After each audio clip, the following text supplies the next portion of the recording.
ಬಿಂಬ ರಂಗಶಿಕ್ಷಣ ಕೇಂದ್ರವು ಮಕ್ಕಳಿಗಾಗಿ ಬೇಸಿಗೆ ಶಿಬಿರ ಆಯೋಜಿಸಿತ್ತು. 10 ದಿನಗಳ ಕಾಲ ನಡೆದ ಚಿಣ್ಣರ ಚಿತ್ತಾರ 2024ರಲ್ಲಿ ಹಲವು ಮಕ್ಕಳು ಪಾಲ್ಗೊಂಡಿದ್ರು. ಅಂತಿಮ ದಿನ ಮಕ್ಕಳಿಂದಲೇ ನಾಟಕ ಪ್ರದರ್ಶನ ನಡೆಯಿತು.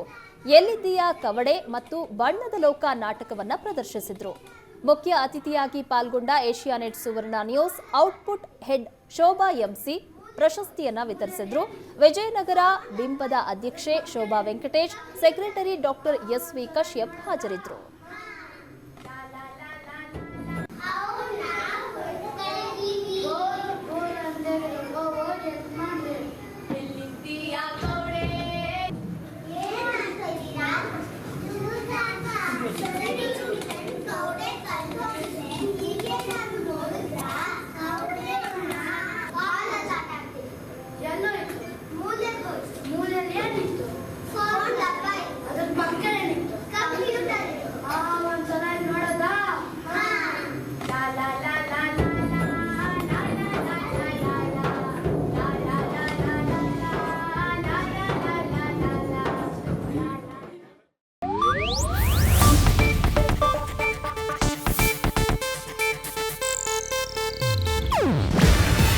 ಇದು ಏಷ್ಯಾನೆಟ್ ನ್ಯೂಸ್ ನೆಟ್ವರ್ಕ್ ಪ್ರಸ್ತುತಿ.